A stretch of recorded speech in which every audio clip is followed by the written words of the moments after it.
Hello කොහොමද ඔයාලට? ඉතින් අද ගෙදර ලේසියෙන්ම බාබකියු හදන විදිහ බලමුද? ඉතින් මම මගේ ස්ටයිල් එකකට තමා මේක හදලා තියෙන්නේ.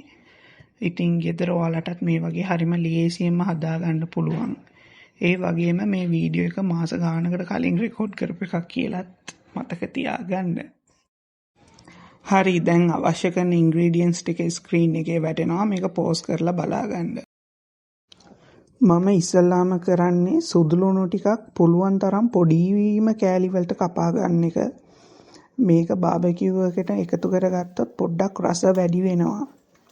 ඊට පස්සේ ඉතින් චිකන් ටික හොඳට හොදලා ඒකේ පොඩ්ඩක් අර පිහියෙන් පොඩි කැපුම් කිහිපෙකුත් දාලා තියෙන්නේ. එතකොට තමයි අපේ මේ සීසනින් එක හොඳට ඒකට උරාගන්නේ. ඉතින් මේකට ඉන්ග්‍රීඩියන්ට්ස් තමන් කැමති විදිහට දාගන්න පුළුවන්. නිශ්චිත ප්‍රමාණයක් කියලා නෑ. ඉතින් රස අනුව තමන් කැමති විදිහකට වෙනස් කරගන්න පුළුවන්.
දැන් ඉතින් මේක අඩුම පැයක්වත් හොඳට සීසන් වෙන්න තියාගන්න ඕන.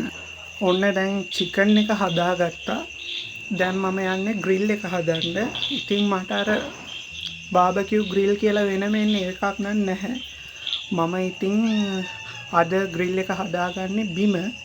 එළිය වහිනවා. ඒ නිසා පිටිපස්සේ කුස්සියේ මෙන්න මෙතන පොළවේ තමයි මම මේක හදාගන්නේ.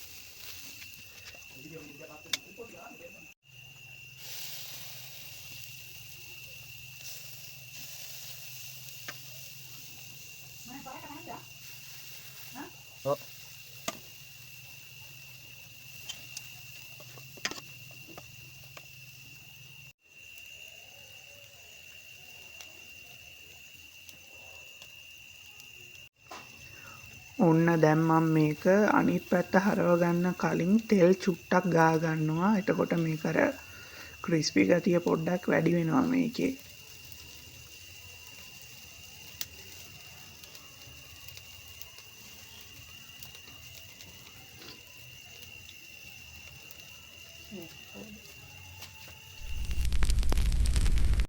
ඔන්න දැන් නම් හරි.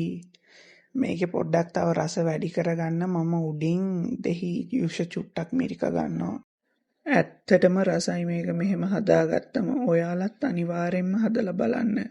හැබැයි ඔන්න කර ගන්නවා එහෙම නෙවෙයි. හරිද? ඉතින් අලුත් වීඩියෝ එකකින් හම්බෙමු.